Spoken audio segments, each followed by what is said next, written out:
Bismillahirrahmanirrahim. Assalamualaikum warahmatullahi wabarakatuh.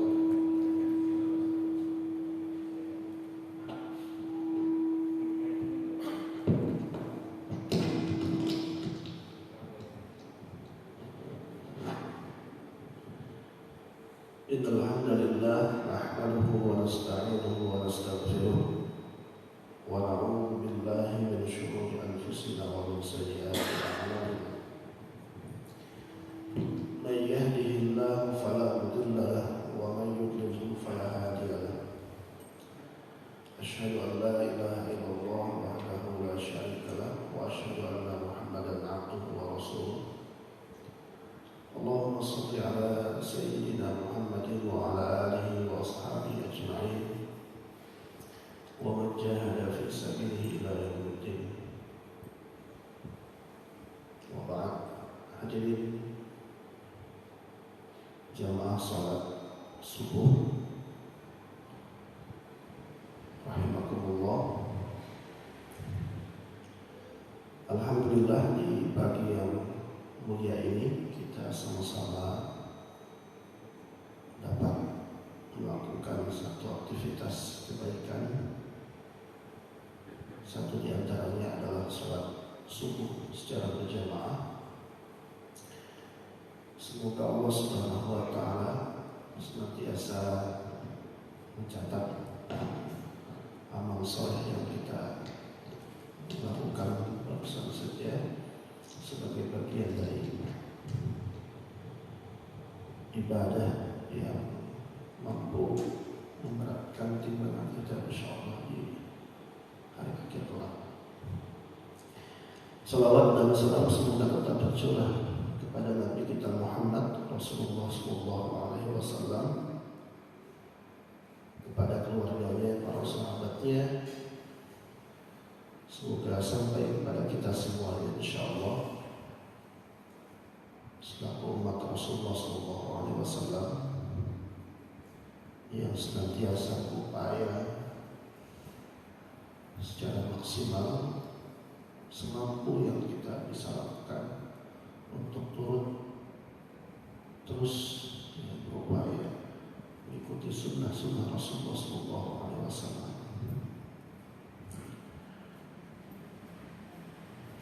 Hadirin rahimakumullah, Bapak Ibu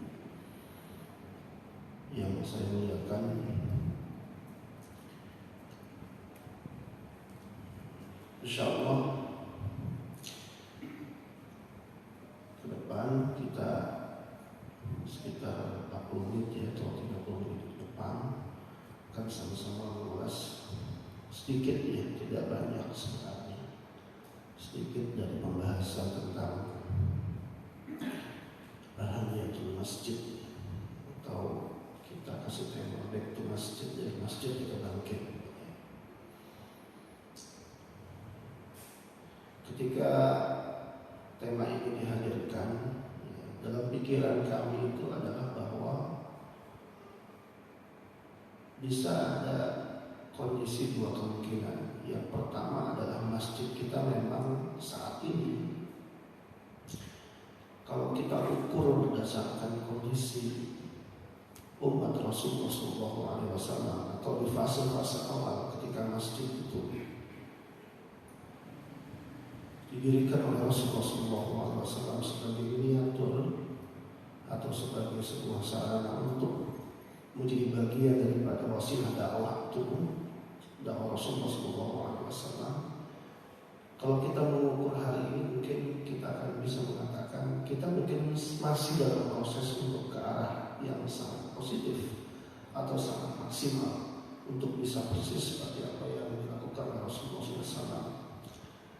Itu mungkin bagian dari optimisme yang terus kita ingin bangun sebagai bagian dari sikap kita sebagai seorang mukmin. Akan tetapi kalau kita kemudian berbicara dalam konteks yang sangat realistis, kita ingin katakan bahwa memang banyak sekali PR yang harus kita benahi sehingga kemudian kita bisa berbicara masjid dalam konteks peradaban Islam atau sebagai sebuah wasilah untuk kembali menggeliatkan atau bahkan menghadirkan peradaban Islam yang pernah jaya di masa itu. Kalau kita kemudian kembali kepada era di mana Rasulullah SAW pertama kali membangun peradaban Islam itu sendiri, yang kemudian memang secara kebahasaan saja itu sudah memang dipilihkan Allah Subhanahu wa Ta'ala, bahwa istilah peradaban itu meskipun kita sering mendengar dengan kalimat hadarah, nanti ada kalimat yang lain yaitu al-umran yang dia juga punya padanan kata yang hampir mirip dengan kalimat di dalam Al-Quran yang akarnya dari kata amara ya'mur, ya, imaratan, yang artinya memakmurkan. Nanti kita juga akan menghubungkan kalimat umrah dengan kalimat memakmurkan itu sendiri. Kemudian kalimat tamaddun, ya, sebagai bagian yang tidak bisa melepaskan dari agama ini, karena akarnya dari kata dinun yang artinya di antara kita memahaminya atau mengartikannya dengan kata agama, ternyata dia juga punya akar kata yang sama dengan kata tamadun yang artinya peradaban. Nah, kalau kita kembali ke sana, ternyata proses terbentuknya peradaban Islam di era awal itu adalah dengan binaul masjid, dengan mendirikan masjid.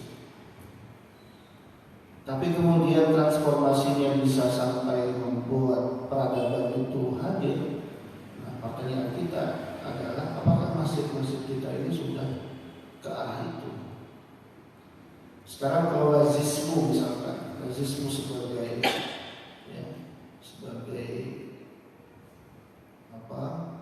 induk filantropi dari Muhammadiyah dalam hal ini, sekarang sedang menggaungkan satu jargon back to masjid, ya, di beberapa tempat. Ternyata tidak hanya di Depok, ya, tapi juga di tempat-tempat yang lain. Saya lihat di Bekasi juga seperti itu.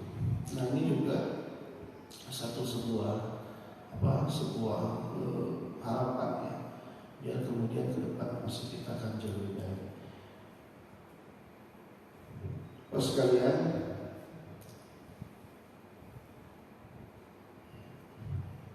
kita mulai dari slide yang pertama. Ini kita coba potret masjid di masa lalu. Sebenarnya masjid di masa lalu itu seperti apa?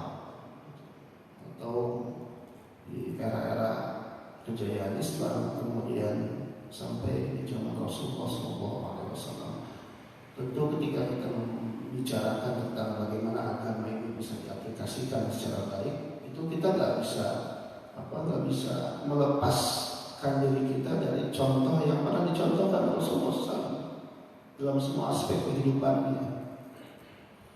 Bukan hanya dalam persoalan ibadah ma'adahnya saja, dalam salatnya saja, tapi semua infrastruktur yang kemudian mendukung ibadah itu jadi lebih baik, itu pun juga harus menjadi perhatian kita semuanya. Dan kalau perlu kita copy paste dengan apa yang sudah ada di zaman itu. Kalau kita lihat di sini, di era kejayaan Islam, masjid tidak hanya berfungsi sebagai tempat ibadah saja, namun juga sebagai pusat kegiatan intelektualitas. Berarti di sini masjid di zaman itu tidak hanya jadi tempat sholat saja misalkan, ya, 5 waktu misalkan. Kadang-kadang saja di lapangan kita perhatikan operasional sholat 5 waktu pun tidak mendapatkan perhatian yang sangat maksimal misalkan. Seperti itu di masjid-masjid yang ada, ya. Muadzinnya sudah tua misalkan, manggil orang untuk sholat tidak bertenaga, itu bagaimana? Ya, orang mau bersemangat untuk datang ke masjid misalkan, ya. Kemudian imamnya bacaannya masih banyak yang perlu diperhatikan misalkan seperti itu. Saya tidak mengatakan bahwa saya sudah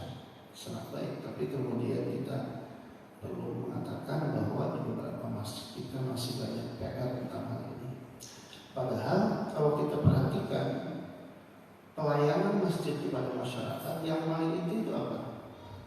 Sholat 5 waktu. Maka kenyamanan jamaah untuk datang sholat berjamaah, salah satunya motivasi itu apa? Sholat itu. Nah, ternyata di banyak tempat hal ini kurang diperhatikan. Ya, masjid-masjid kampung, musola kampung, ya, imamnya kadang-kadang ya baca Fatihahnya pun masih banyak direvisi misalkan. Padahal itu menjadi rukun di dalam sholat. Ini salah satu contoh. Ya, itu baru satu hal yang kemudian menjadi bagian yang sangat tinggi di dalam pelayanan masjid terhadap masyarakat. Apalagi berbicara dalam konteks yang lain. Nah, apa kemudian intelektualitas itu hanya sebatas halakoh seperti ini misalkan, pengajian seperti ini misalkan. Nanti kita akan lihat ternyata tidak hanya sekedar halakoh ini di zaman itu. Ya, bagaimana kemudian intelektualitas yang dimaksud itu adalah masjid menjadi ini, ya, menjadi satu hal yang sangat identik dengan pendidikan baik formal ataupun non formal. Kalau hal seperti ini kita katakan non formal. Tapi ternyata saat itu di zaman kejayaan Islam bukan cuma non formal sampai formal. Ya. Kita lihat yang lain. Sejarawan asal Palestina mengatakan bahwa sepanjang sejarahnya masjid dan pendidikan Islam adalah dua hal yang tak dapat dipisahkan. Jadi antara masjid, ya, sebagai tempat kita untuk beribadah sholat 5 waktu, katakan seperti itu, ya, itu ternyata nggak bisa dipisahkan dalam proses tarbiyah al-islamiyah, gitu, atau ta'lim al-islam, pendidikan Islam itu sendiri. Di dunia Islam, sekolah dan masjid menjadi satu kesatuan bahkan. Sejak pertama kali berdiri, masjid telah menjadi pusat kegiatan keislaman, tempat menunaikan sholat, berdakwah, mendiskusikan politik dan sekolah. Ini statementnya bukan dari orang Islam ini. Ya, perhatikan ini nama-nama yang saya sebutkan di sini. Ya. Dimanapun ajaran Islam berkembang, disitulah bangunan masjid menjulang, peran masjid kemudian berkembang sebagai tempat menuntut ilmu. Sholat, dakwah dalam makna yang sangat luas. Tidak hanya mimbar di sebuah sarana untuk berdakwah. Kalau kita memahami dakwah hanya sekedar orasi, tabligh di atas mimbar saja, maka kita berarti memahami dakwah dalam makna yang sangat sempit sekali. Kemudian mendiskusikan politik, berarti di zaman itu politik bukan sesuatu yang tabu untuk dibicarakan di masjid. Makanya kemudian banyak tokoh-tokoh politik yang mereka itu adalah para pemakmur masjid. Muhammad Al-Fatih itu dengan usia mudanya misalkan, dia kemudian mampu, ya, menjadi pemimpin, ya, di masa itu. Itu kan saat dipilihnya dia sebagai seorang pemimpin Islam saat itu, untuk kemudian membebaskan Konstantinopel itu. Itu kan pertanyaannya apa? Siapa di antara kalian yang sholat subuhnya tidak berjamaah di masjid? Angkat tangan itu. Banyak yang angkat tangan. Tapi ketika pertanyaannya lebih detail, siapa di antara kalian yang sholat tahajudnya tidak pernah lepas sejak balik sampai hari ini? Tidak ada yang angkat tangan. Muhammad Al-Fatih mengangkat tangannya. Kamu ini pemimpin. Artinya adalah bahwa kalau kita memahami politik Islam itu sebagai bagian dari sesuatu yang tidak bisa dipisahkan dengan Islam, bahkan orang-orang yang hadir, ya, sebagai ansar as-siyasah, ya, penolong agama Allah dengan sarana siasah itu politik ini, itu mereka orang yang sangat dekat dengan masjid. Bagaimana mungkin kalau kita mau menghadirkan tokoh-tokoh politik yang dekat dengan masjid, tapi politiknya atau pembahasan politiknya itu kita mau ambil di sesuatu yang terpisah dari Islam itu sendiri. Ini kan pendangkalan masjid, ya.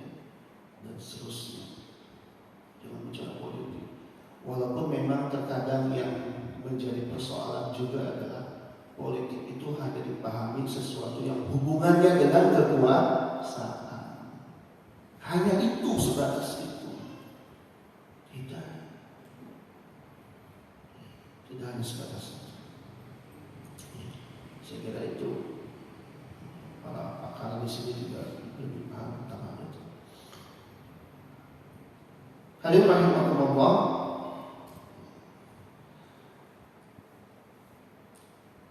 pada saat yang kedua saya sampaikan di sini, masjid sebagai pusat peradaban ilmu. Kata hadarah al-Islamiyah, kata peradaban di dalam Islam itu tidak bisa dipisahkan dengan ilmu.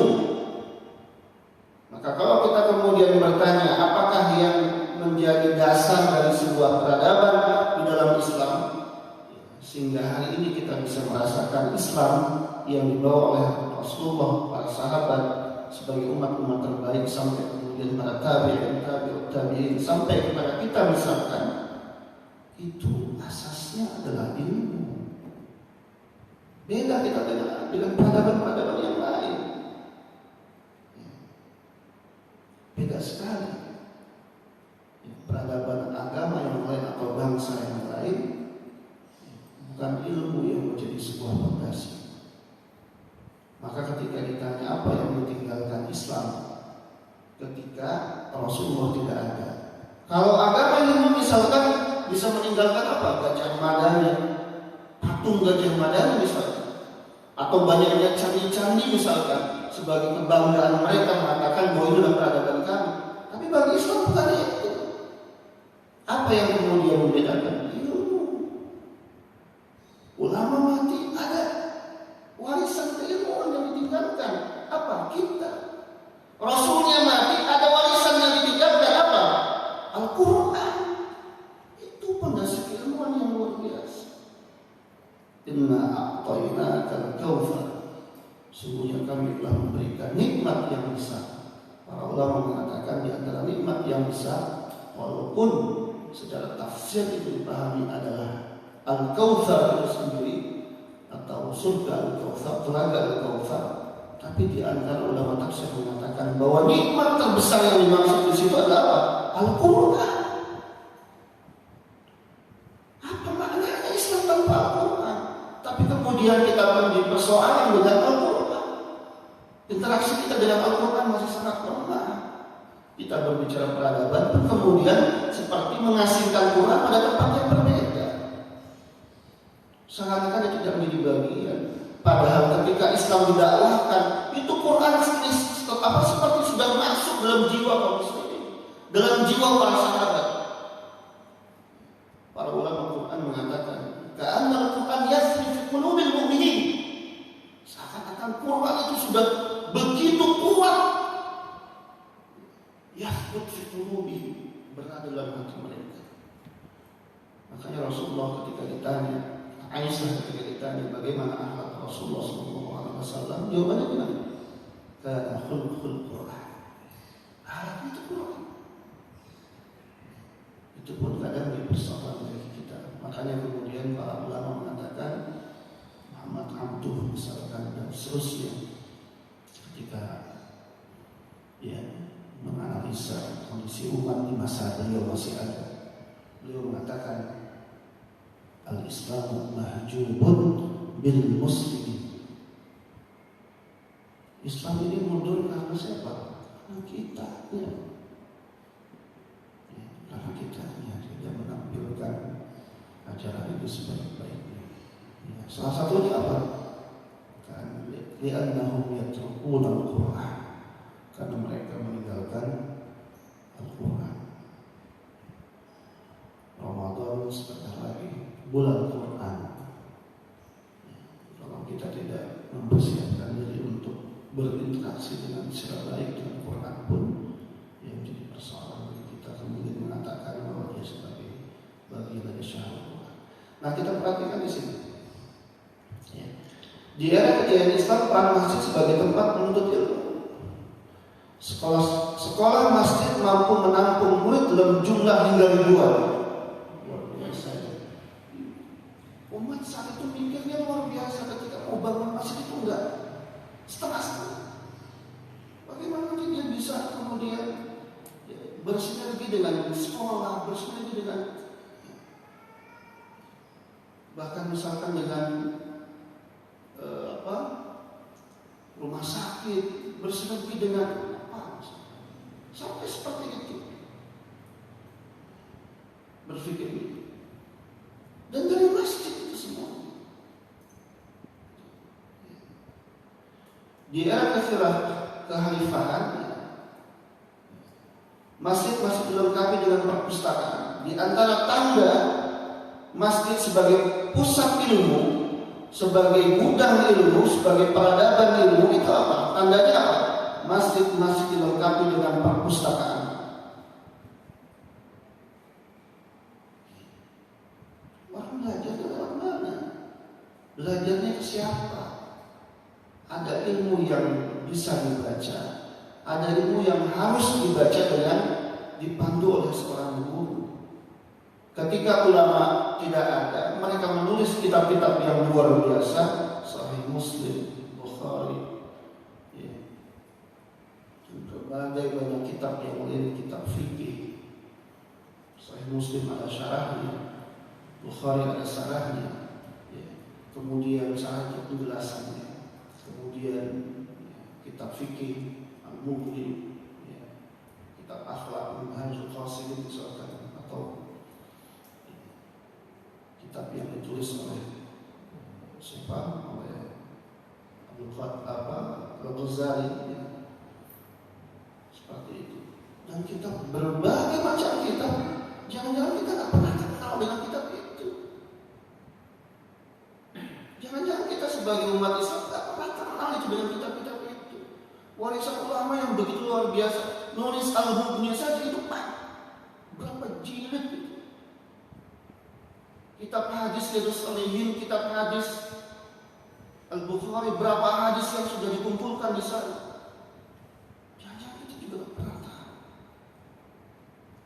Kita sekarang belajar tuh hanya lewat HP. Kadang-kadang kita juga tidak pernah tahu rujukannya dari mana. Karena bisa saja siapa yang nulis itu nama di bawahnya. Kehilangan rohnya. Apalagi sekarang belajar dengan model yang PJJ ini. Saya tidak berharap ini terus berlangsung, merusak sendi-sendi peradaban. Tidak semuanya bisa dilakukan dengan sistem ini. Karena roh ilmu itu adalah guru. Rohnya adalah guru. Yang doa ilmu, doa ustaz, ketika guru itu hilang, maka hilang itu sendiri. Makanya dulu para ulama belajar musyawarah, belajar talaqi. Bahkan Rasulullah SAW ketika beliau memurojaah Quran di bulan Ramadan itu talaqi kepada Jibril, langsung kepada Jibril. Saat Rasulullah ingin mendapatkan wahyu tentang apa itu iman, apa itu Islam, dia masih tahu langsung Jibril dengan konsep talaqi, ketemu langsung. Rahimahullah, aktivitas pendidikan pertama kali hadir di masjid pada tahun 653 di kota Madinah. Kemudian di era dinasti Umayyah, sekolah di masjid pun mulai muncul di Damaskus pada tahun 744 Masehi. Sejak tahun 900 Masehi, hampir setiap masjid memiliki sekolah dasar yang berfungsi mendidik anak-anak muslim yang tersebar di dunia Islam.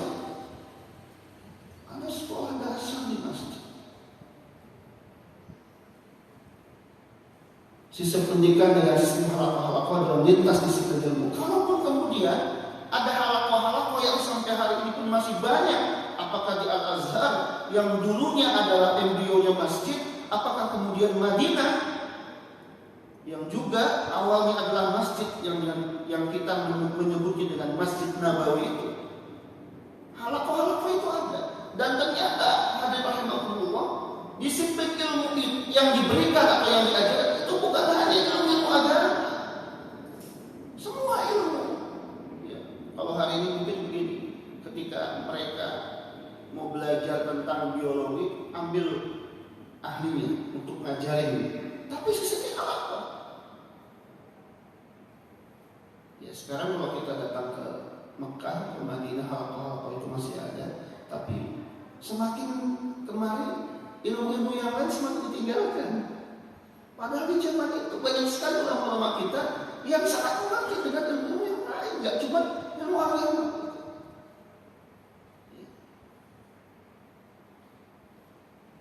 Kalau kita lihat sih, masjid melahirkan para ilmuwan. Banyak para ilmuwan ada dari masjid. Sejarah mencatat hingga kini terdapat universitas terkemuka di dunia Islam yang lahir dan berasal dari aktivis intelektual di masjid. Antara lain Universitas Al-Qayrawaan dan Al-Zaitunah di Tunisia. Kemudian Al-Azhar di Mesir. Itu awalnya masjid. Al-Qarawiyyin di kota Fez, Maroko. Ada Sankore di Timbuktu, Mali. Pendidikan berbasis masjid telah berhasil melahirkan beberapa tokoh ilmuwan besar seperti Ibnu Rushd, ahli di bidang filsafat. Beliau juga nulis buku di bidang ilmu fikih. Kemudian ada Ibnu Bajjah.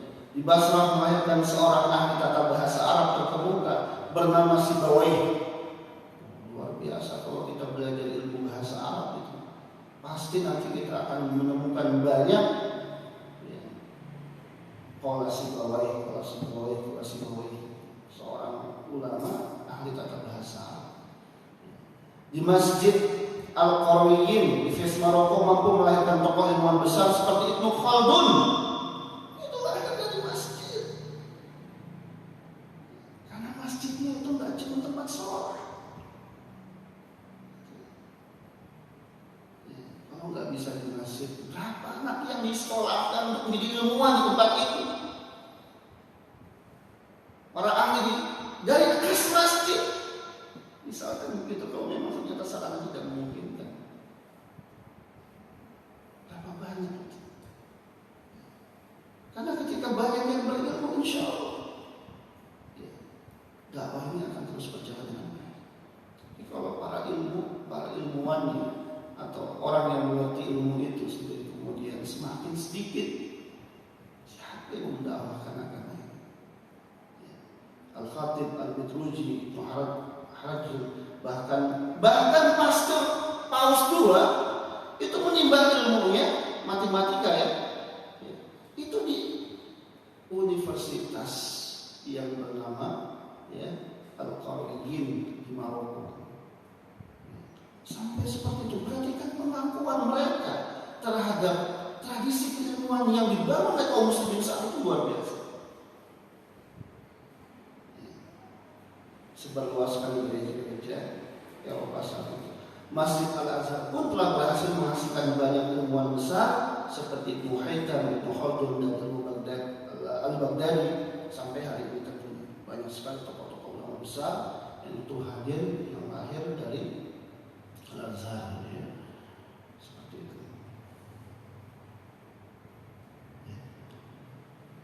Hadirin rahimakumullah,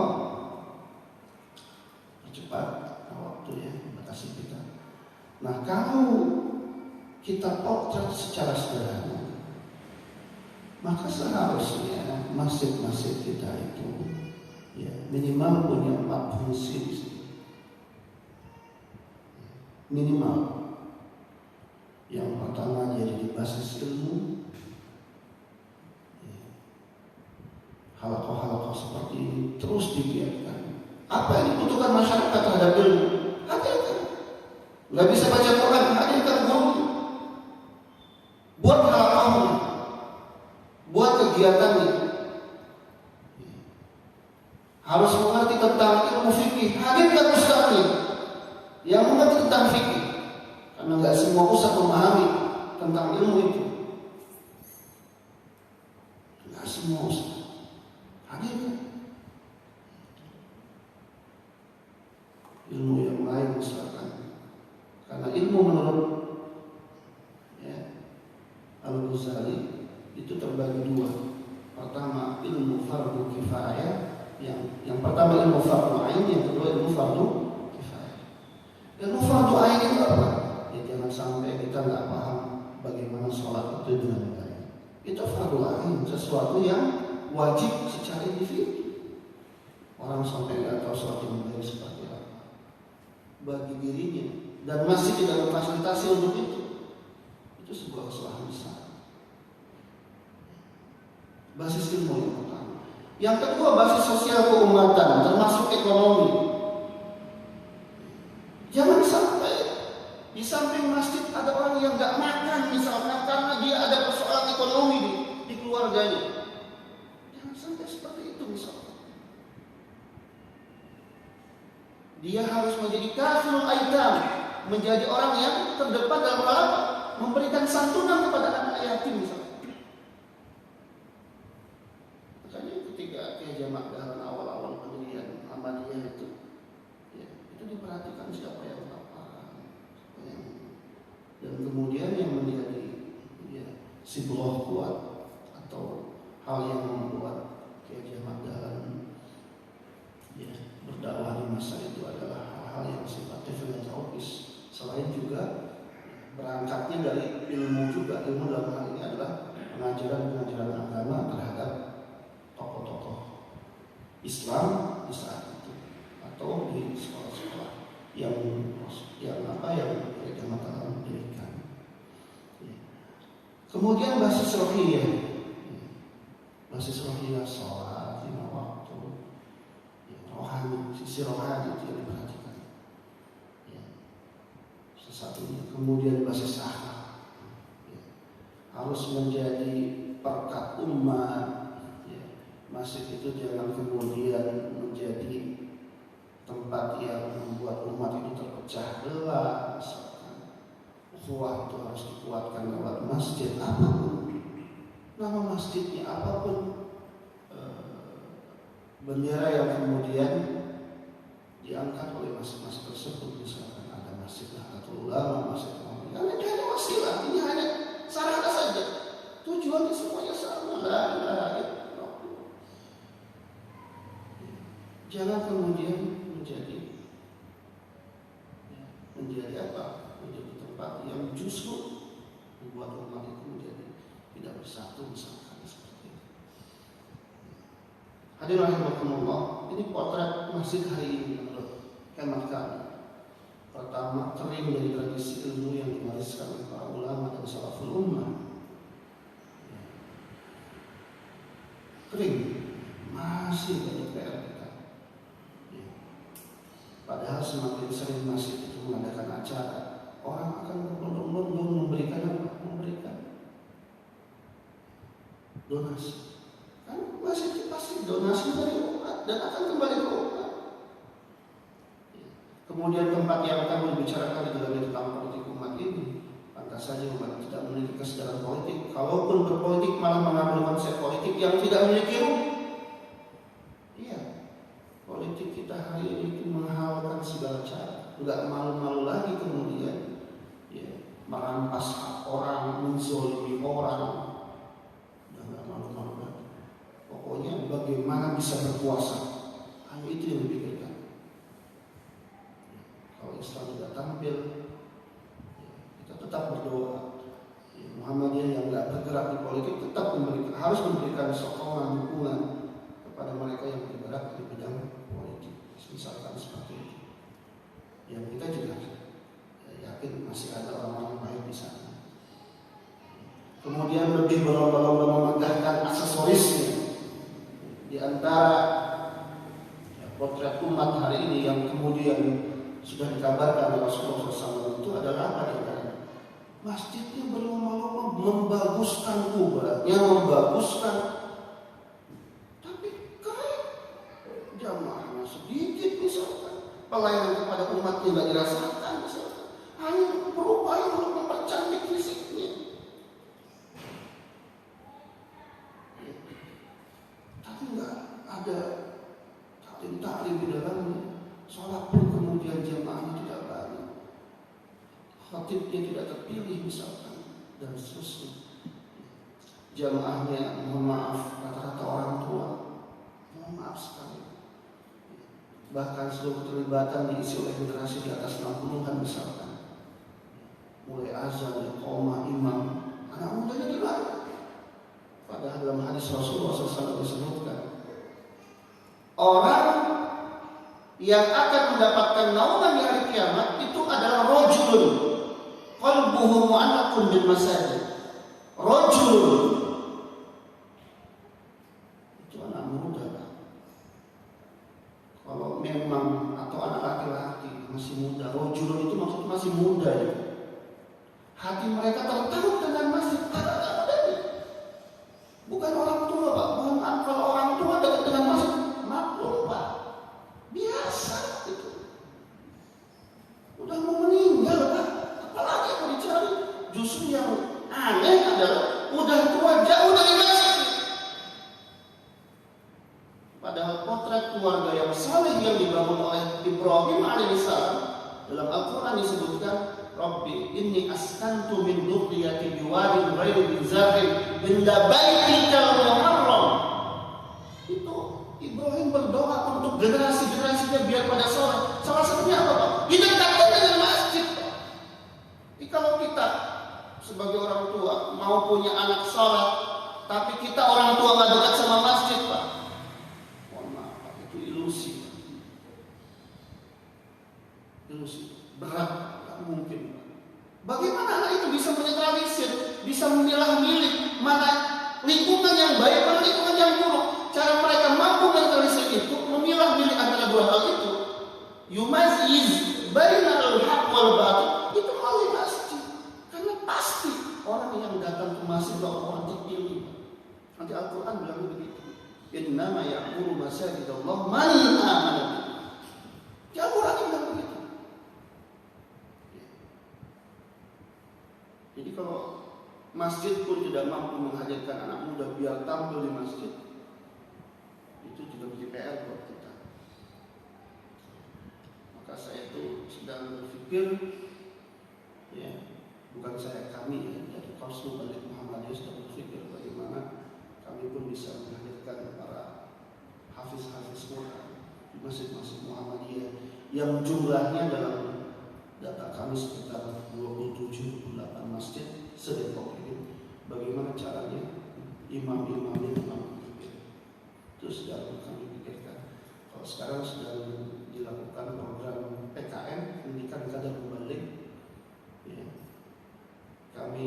Saya prinsipnya secara pribadi nggak mau jelek-jelekin, Pak. Kalau nggak berbuat apa-apa, gitu. Sama kita di masjid itu kita misalkan, jangan ini jelek-jelekin masjid dulu, kurang ini kurang itu. Yang ditanya kontribusi itu apa buat masjid? Saya juga nggak mau bilang Muhammadiyah begini. Di mana-mana nggak ada yang sempurna, Pak. Mau lihat yang nggak ada yang sempurna, Pak. Nggak ada itu. Tapi pertanyaannya apa yang kita bisa berikan buat itu? Bahkan kekurangan itu kita tutupi. Sekecil apapun yang bisa kita lakukan. Ya, jangan kerjaannya cuma ngejelek-jelekin, yang ngeritikin dan seterusnya, tapi tidak pernah berbuat apapun untuk kebaikan itu sendiri. Nanti yang ditanya apa? Apa kritik kita? Sudah sekritis apa kita terhadap kebaikan? Bukan, Pak. Sudah apa yang kita lakukan terhadap kebaikan itu? Ya'malu fasayarallahu a'malakum wal mu'minin. Apa yang sudah kita lakukan? Karena Allah Subhanahu wa ta'ala akan melihat, dan orang yang beriman akan melihat amal itu. Ya, ini potret masjid. Ya, banyak sekali fadilah. Mungkin ini di antaranya. Ya, di antara fadilah masjid, ya, yang pertama adalah tiap langkahnya adalah sedekah. Tiap orang yang datang kemari seperti bersedekah. Ya, kebaikan dan penghapus dosa. Bahkan kaki kanan melangkah, kaki kiri melangkah, kaki kanan, ya, melangkah dan kiri melangkah. Allah Subhanahu wa ta'ala akan menghapus dosa kita. Ya, maka setiap langkah, ya, yang kita langkahkan ke masjid, bahkan ketika seorang datang melangkah, Allah akan datang kepadanya, mencukupkan segala urusannya, bukan dengan melangkah. Allah boyong kita. Jadi subhanallah, kita datang kepada Allah dengan segala upaya yang kita lakukan. Bahkan Ummi Maktum yang matanya juga buta, ya. Ketika beliau minta dispensasi kepada Rasulullah SAW, saya nggak bisa melihat. Apakah telingamu mendengar azan? Mendengar. Datang ke masjid, berupaya untuk datang ke masjid. Ada kebaikan pada kita sudah seperti bersedekah, karena dalam hadis disebutkan kullu ma'rufin shadaqah. Setiap kebaikan itu adalah sedekah. Kemudian negeri dicintai oleh Allah karena masjidnya. Pusat kezaliman itu al-aswaq, dan itu di antara tanda-tanda akan datang di hari kiamat, dekat di hari kiamat. Al-aswaq itu pasar-pasar juga. Tapi pusat kebaikan itu adalah di negeri tersebut ketika masjid-masjidnya makmur. Itu pusat kebaikan. Kalau masjid ini tidak bisa menjadi kebaikan bagi umat di sekitar sini, berarti kemudian harus banyak hal yang dibangun. Kalau masjidnya bagus bisa mengayomi semuanya, keberkahan datang. Potret negeri dalam skala yang sangat kecil itu adalah tempat kita misalkan, dan Allah Subhanahu wa taala mengatakan ketika kita kemudian beriman, bertakwa kepada Allah Subhanahu wa taala, keluarga kita misalkan, bahkan yang lebih besar, RT RW dan seterusnya, la fatahna alaihim barakatus samaa'i wal ardh. Tapi kalau kita masjidnya nggak peduli, ada kemungkaran di tempat itu, jangan-jangan orang yang datang ke masjid yang mengaburkan masjid pun akan mendapatkan petaka dari Allah Subhanahu wa taala. Wattaqu fitnatan la tusibanna alladziina zalamu. Nggak perlu sebenarnya orang, Pak. Bisa jadi kita yang cuek ini, nggak pernah memikirkan dakwah di sekitar kita ini. Kemudian Allah Subhanahu wa taala membunuh kita dengan azab, memberikan azab kepada kita. Kemudian membangun dunia, dibangun surga. Barang siapa membangun masjid dan Allah, baitan fil jannah, Allah akan bangunkan bagi mereka tempat di surga. Ahli masjid dinaungi di hari kiamat. Tadi disebutkan hadisnya rajulun qalbuhu mu'allaqun bil masajid. Allah akan memberikan tempat pada hari kiamat nanti, di saat orang-orang merasakan panas yang luar biasa karena begitu dekatnya matahari membuat mereka kemudian keringat berkucuran luar biasa karena panasnya, sampai kemudian bisa membanjiri keringatnya itu. Tapi mereka yang beriman kepada Allah, mereka yang datang ke masjid, yang memakmurkan masjid, tidak merasakan itu karena zil dinaungi oleh Allah Subhanahu wa taala.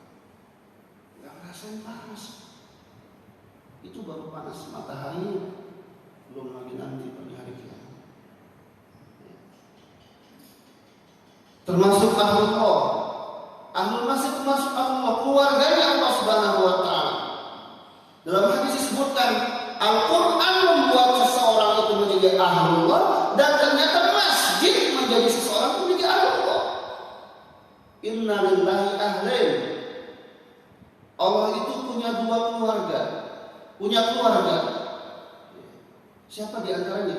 Mereka adalah orang-orang yang dekat dengan Al-Quran, ahlullah wa khassah. Ternyata ada lagi orang yang dekat dengan masjid itu adalah keluarganya Allah. Oh, kalau sudah dikatakan keluarga Allah Subhanahu wa taala, pahala jamaahnya 27 derajat. Kita sholat di rumah cuma satu, tapi di masjid 27 derajat. Sebaik-baik tempat zikrullah, salat dan baca Al-Quran, itu tempat yang terbaik, mendekatkan diri kepada Allah Subhanahu wa taala. Tempat i'tikaf khususnya saat Ramadan. Wa antum ma'akifuna fil masajid. Nanti Ramadan, di antaranya yang membuat kita diingatkan oleh Ramadan itu adalah kita harus kembali ke masjid. Aktifkan masjid, aktifkan diri di dalam masjid, kuatkan ibadah di dalam masjid, banyak pahala yang Allah Subhanahu wa taala berikan kepada kita. Pas kalian, ini hadis-hadis yang terkait dengan poin-poin tadi, saya langsung aja. Ini ada ayat Al-Quran dalam surat At-Taubah ayat 17-18, saya cepat saja. Ya, disebutkan ini dua ayat yang paradoks, Pak. Dua ayat yang bertolak belakang. Ayat yang pertama, maka al-musyrikin an ya'muru masajidallah syahidina 'ala anfusihim bil kufri ulaika habitat a'maluhum wa fil nar hum khalidun. Ini bicara tentang orang-orang musyrik, Pak. Yang enggak mungkin Pak, mereka itu memakmurkan masjid. Orang musyrik hari ini bisa saja orang yang kemudian sibuk dengan dunianya, Pak. Orang musyrik hari ini, Pak, bukan lagi mungkin orang yang dia itu datang ke dukun misalkan. Bukan lagi yang seperti itu, Pak. Bisa jadi orang yang sibuk dengan dunianya, lupa kepada Allah Subhanahu wa Ta'ala karena dia sudah menyembah yang selain Allah Subhanahu wa Ta'ala. Lupa sama Allah. Bisa jadi seperti itu, Pak. Yang kemudian dia sulit datang kepada masjid, mendekati masjid. Susah sekali seperti ini. Selalu banyak alasan untuk tidak datang ke masjid misalkan. Walaupun hanya sholat subuh berjamaah misalkan, ada 5 waktu, masa nggak pernah datang ke masjid sekalipun? Masa itu? Saat ini mungkin banyak dispensasi karena kondisi pandemi. Tapi ketika nanti pandemi sudah tidak ada, masa kita mau beralasan untuk kemudian tidak datang ke masjid misalkan. Jadi yang pertama bicara tentang orang musyrik, karena ayat ini turun kepada orang-orang yang awalnya mereka itu mengklaim diri mereka itu sudah berbuat banyak untuk masjid. Mereka dekat dengan masjid, padahal mereka apa? Al-musyrikun, orang-orang musyrik. Kemudian ayat selanjutnya berbicara tentang orang-orang beriman. Innama ya'muru masajidallah man amana billah wal yawmil akhir wa aqama sholata wa ata zakat wa lam yakhsha illallah fa'asa ulaika an yakunu minal muhtadin. Ternyata Pak, yang bisa memakmurkan masjid, ya'muru masajidallah, itu cuma siapa? Man amana billah. Mereka yang beriman kepada Allah. Mereka yang beriman kepada hari akhir, Pak. Yakin bahwa ada hari akhir nanti. Yang kata Al-Quran, wal akhiratu khairun wa abqa. Wa aqamas shalah. Mereka mendirikan salat, mereka membayar zakat. Bahkan kemudian apa? Walam yakhsha illallah. Enggak takut Pak kepada selain Allah. Ketika dia berinfak untuk masjid, dia udah enggak berpikir itu mau ada balasan mau kagak, karena balasan hanya urusan Allah Subhanahu wa Ta'ala. Dia mau ngasih berapa, dia enggak takut bahwa itu akan memiskinkan dia. Itulah orang yang enggak takut bahwa dia harus memberikan kontribusi terbaik buat masjid misalkan. Bahwa harta dia itu milik Allah dan harus dikembalikan kepada Allah Subhanahu wa Ta'ala. Tapi kalau kemudian masih ada rasa takut, jadi keluarin gimana? Buat keluarga gitu, buat ini bagaimana? Terus masih ada rasa takut seperti itu. Bisa jadi orang ini pun tidak akan pernah mau memakmurkan masjid. Karenanya, rahimahullah, kalau kita perhatikan di sini, cara memakmurkan masjid itu ada 2. Ada al-imarah al-hissiyah, ada al-imarah al-ma'nawiyah. Memakmurkan secara fisik, dan yang kedua memakmurkan dari non-fisik. Memakmurkan secara fisik bisa saja membangunnya, merapihkannya. Dia punya kelebihan harta atau dia punya kepekaan terhadap masjid untuk bisa memberikan kontribusi. Kamar mandinya misalkan begini-begini, datang ke panitia untuk memberikan sedekah. Misalkan di sini lagi butuh apa? Karpet, diberikan misalkan, dan seterusnya. Binauha, membangunnya, renovasinya, apa yang dibutuhkan masjid dari sisi pembangunan, maka itu bagian dari memakmurkan masjid. Di antara saudara kita, Pak, mungkin dia sulit untuk datang ke masjid, tapi uangnya gampang. Itu pun harus kita akses, harus diakses itu. Nah, banyak sekali orang-orang berharta yang tidak dijemput hartanya oleh para amilin. Akhirnya apa? Harta mereka tidak sampai kepada orang-orang yang berhak menerimanya. Makanya Al-Quran menyebutkan khudh min amwalihim shadaqatan tutahhiruhum wa tuzakkihim. Ambil, kelola dengan baik dan seterusnya.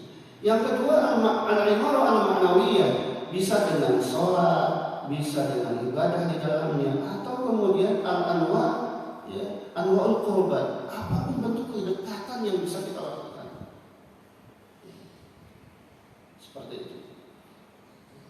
Hadirin rahimakumullah, terakhir ya, karena waktu yang batas kita, mungkin juga ini sudah lebih dari batas waktu yang diberikan. Terakhir saya minta waktu 1 menit saja. Perhatikan slide ini, Allah menyebutkan dalam Al-Quran tadi, dalam surat ini, ya, dalam surat ini, perhatikan kalimat ya'muru. Ada kata ya'muru ya di sini, ini innama ya'muru. Asal kata ya'muru itu ini Pak, amara ya'muru. Kalau kita searching ya, turunan apa saja dari kata ini, maka kita temukan turunan dari kata amara ya'muru yang artinya memakmurkan itu minimal 2 Pak.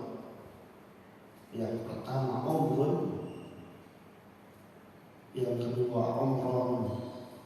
Yang pertama umur, artinya apa? Umur seseorang. Ini sudah jadi bahasa Indonesia, umur. Maka saya mengatakan begini, hubungannya dengan memakmurkan masjid adalah bahwa produktivitas seseorang dapat dilihat sejauh mana kedekatannya dengan masjid, atau sejauh mana kontribusinya dalam memakmurkan masjid. Itu ya. Jadi pertanyaannya kepada kita, umur kita sudah berapa? Sudah sejauh mana dekat kita dengan masjid? Fisiknya atau non fisiknya? Sedekah kita ke masjid atau sebagainya. Itu diukur Pak. Umur yang udah Allah kasih itu. Kalau masih jauh dari sangat ideal, kita perlu bermuhasabah. Jangan-jangan kita kemudian diingatkan Allah. Kan di antara kematian yang dekat dengan orang-orang yang kemudian menyesal selama hidupnya karena tidak beramal, itu apa? Sedekah. Ya kan? Yang kemudian dia minta dibalikin ke dunia itu kan? Ya Allah, balikin saya ke dunia, ke dunia ya Allah. Kalau saya dibalikin ke dunia, saya akan bersedekah. Kata sedekah, aku akan bersedekah. Itu orang munafik mengatakan begitu. Jangan sampai kita begitu, menyesal Pak. Karena harta kita nggak pernah sampai ke masjid. Siapa alami? Alami. Apakah dengan sembunyi-sembunyi atau terang-terang? Silakan, nggak mau disebut, kita ngasih dan seterusnya. Ya, jadi umur kita tuh melihat produktif atau tidak, sejauh mana kedekatan kita dengan masjid, sejauh mana upaya kita memakmurkan masjid. Yang kedua, kemakmuran umrun, nama lain dari peradaban yaitu hadar. Jika seseorang baik urusannya dalam mengisi umurnya, maka dia dapat berdampak pada kemakmuran dan usahanya mengembalikan peradaban Islam, yaitu umrah.